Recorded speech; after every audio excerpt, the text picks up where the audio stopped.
Alright, so good morning, everybody. It is really early. It's 6:25 in the morning as I'm heading into work. I woke up at 2:30 this morning after sleeping about 4 hours and was wide awake and couldn't go back to sleep. So today's going to be a lovely day. So, yesterday the Royals lost 12-8. They still won 2 out of 3 against the Tigers over the weekend series. Not much to talk about there, seeing that the Tigers actually have a worse record than the Royals. But the big news for the day was Homer Bailey was scratched from his start, and whenever that happens to a pitcher of his situation, that usually means that they're being traded, and it was. Dayton Moore confirmed at the pregame show and before the game that he was being traded, but they couldn't release any details because they were still finalizing. What that means is that they hadn't told the other player yet. So the Royals Homer Bailey to the Oakland A's for 23-year-old infield prospect Kevin Merlo. Kevin Merlo was the A's first-round pick in the compensatory round, 33rd overall in 2017. He is a infielder. He could play outfield. The book on him is he's a pretty decent contact hitter. He has no power. When I say he has no power, he's not a threat to hit home runs at the big league level. Think Alcides Escobar type power. Okay, I mean Escobar muscled up and hit 5 home runs as a career high.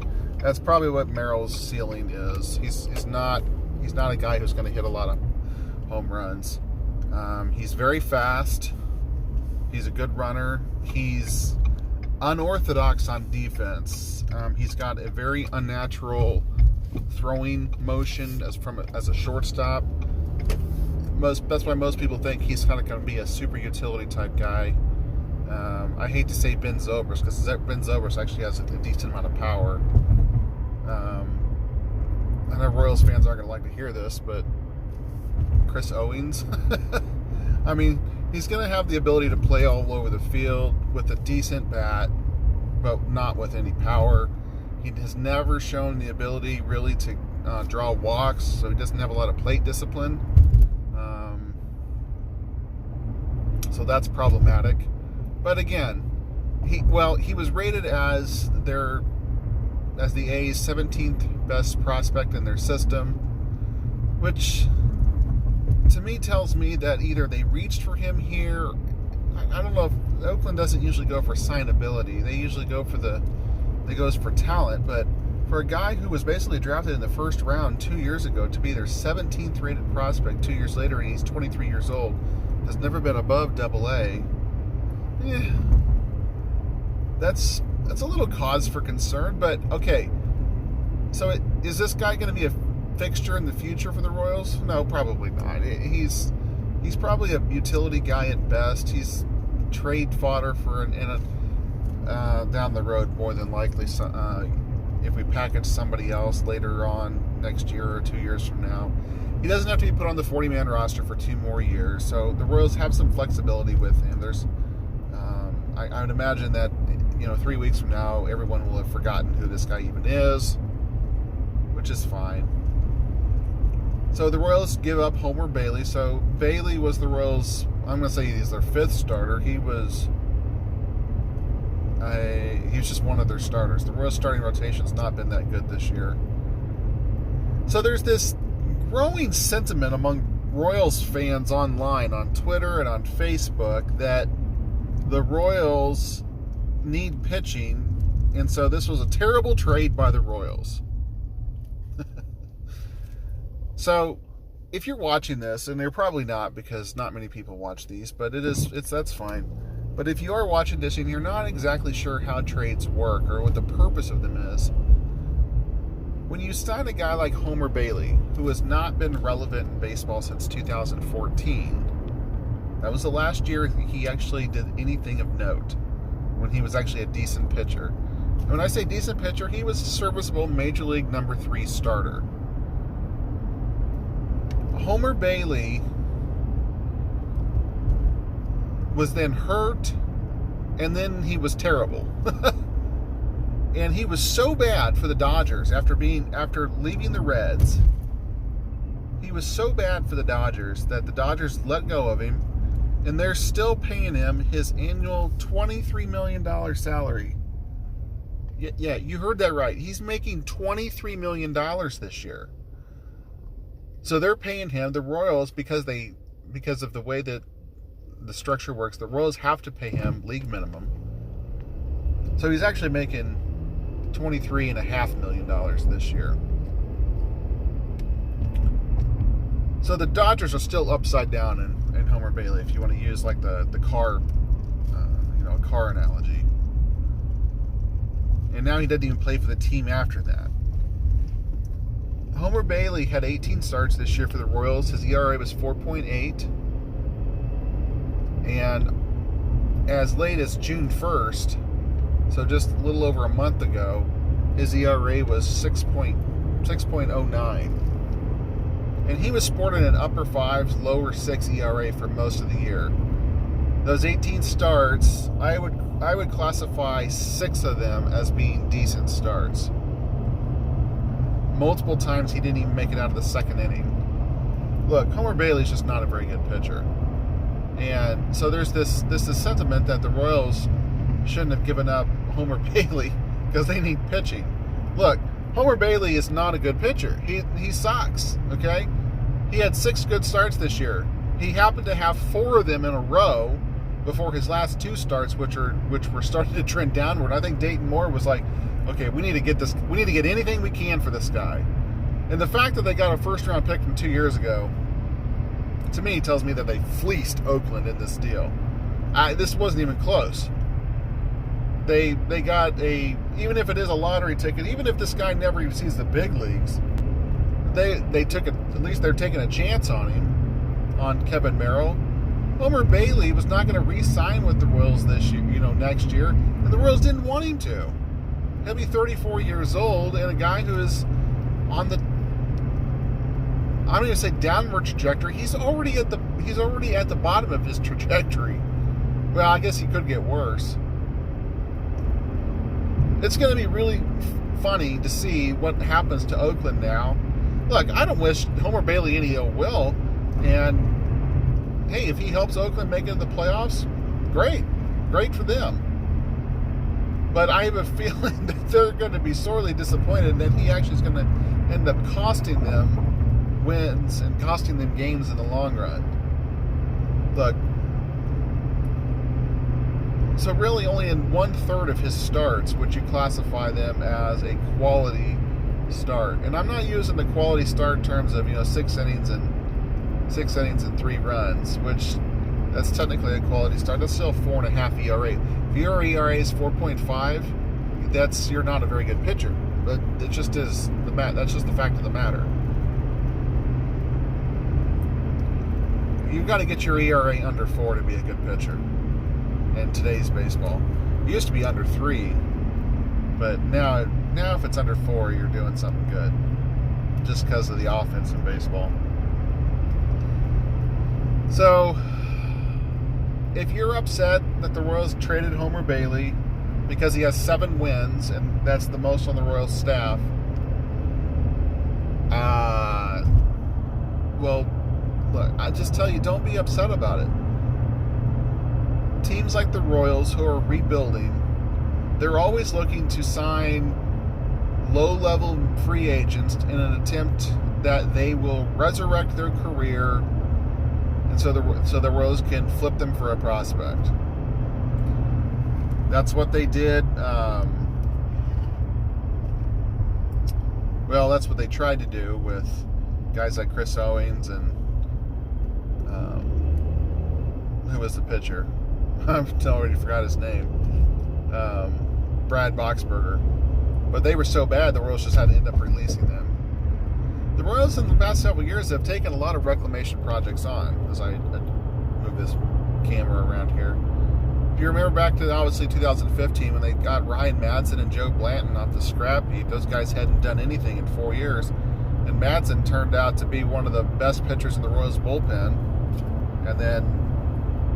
And then he But instead of trading him for a prospect, I think, or another player, he was an integral part of the playoff roster. And then he left for free agency after the season.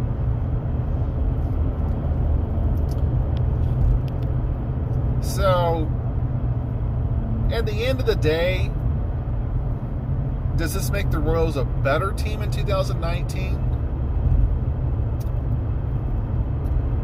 You know, after I've just bagged on Homer Bailey and said, and kind of a caution that this,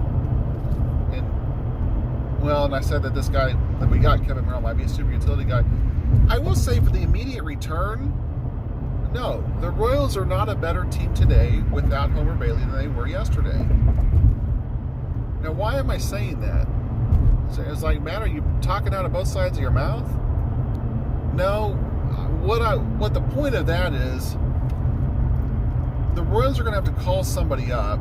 Well, obviously, they had Brian Flynn do an emergency start yesterday, and he was not good. 2 innings and gave up 7 runs.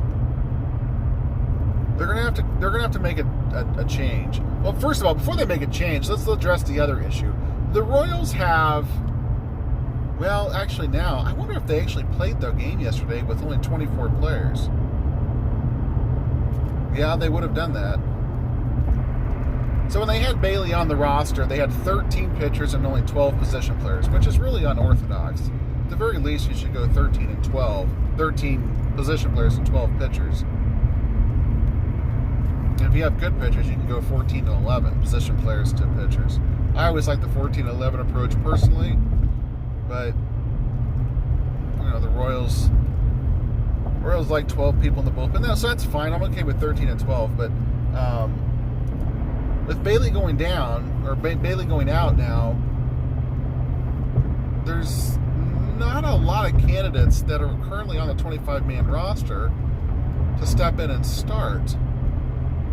And the starters that they have on the 40-man roster that could come up and do something immediately, Skoglund is back from his 80-game suspension, but Skoglund is really, really struggling. They probably will give him a shot. Arnaldo Hernandez has not pitched in the big leagues yet. I don't think the Royals want to rush him or put him up here. He's not been overly impressive regardless.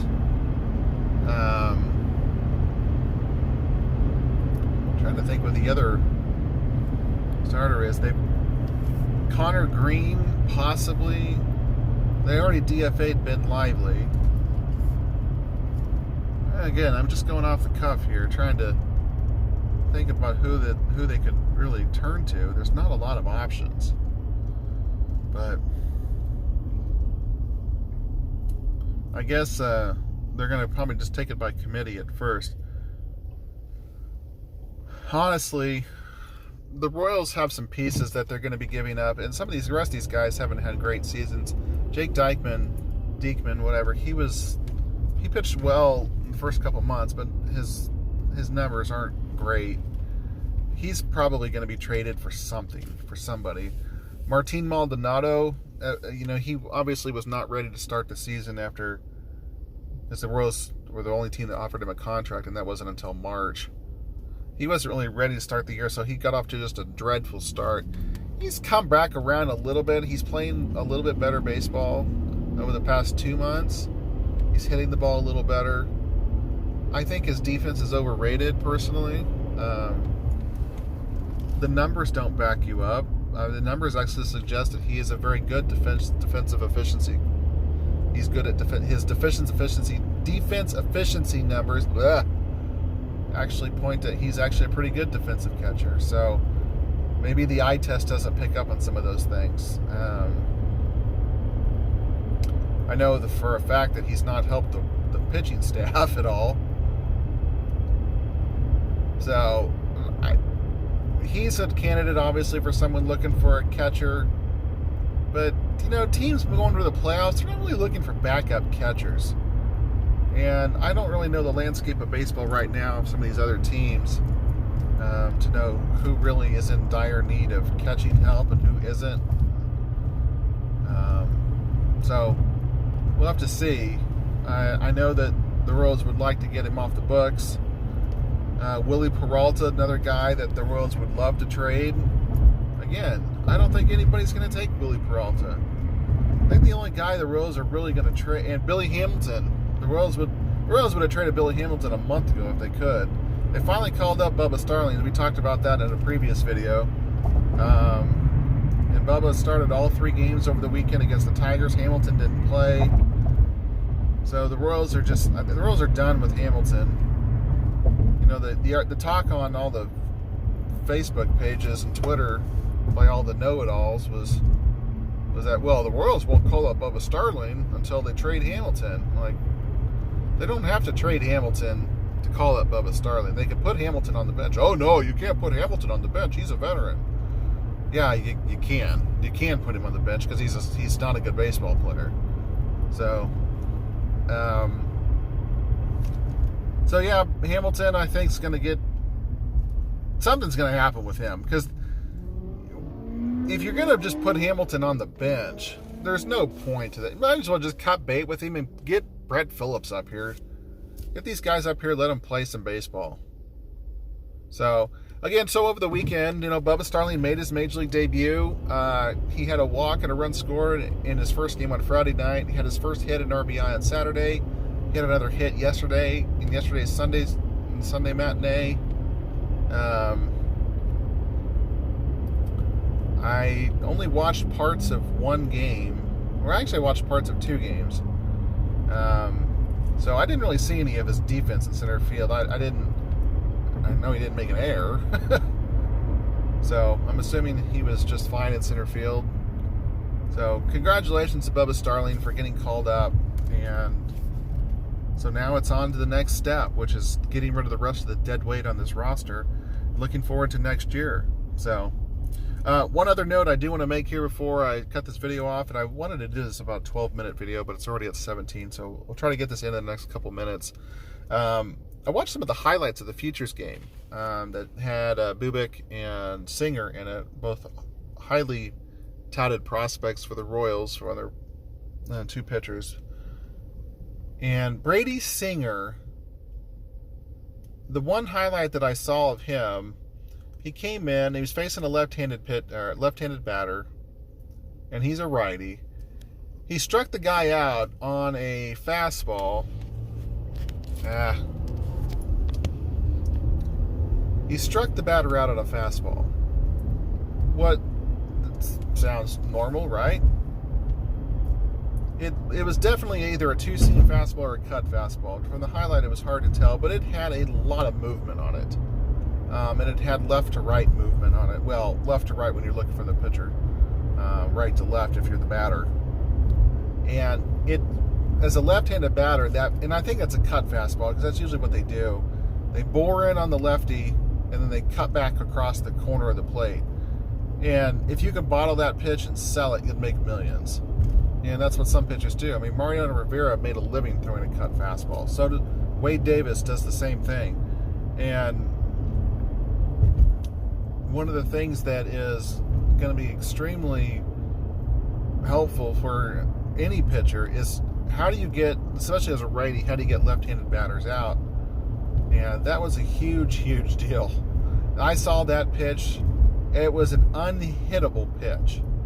And Brady Singer let's see, his last start at Double-A, pitched 7 innings, gave up 2 or 3 runs, struck out 6 or 7, and didn't walk anybody.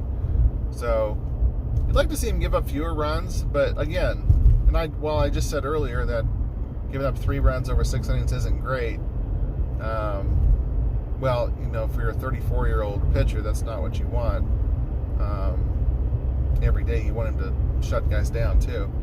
Singer has shown the ability to shut guys down.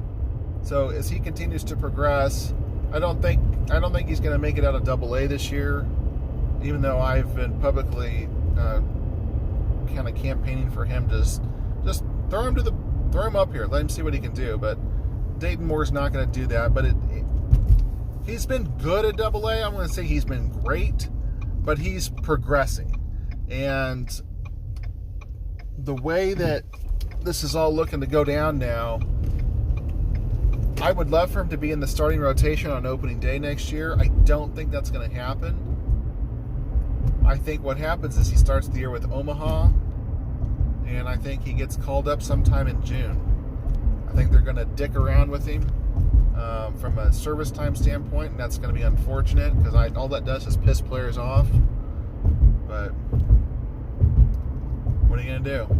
So, anyway, that's the video here for today. Royals trade Homer Bailey.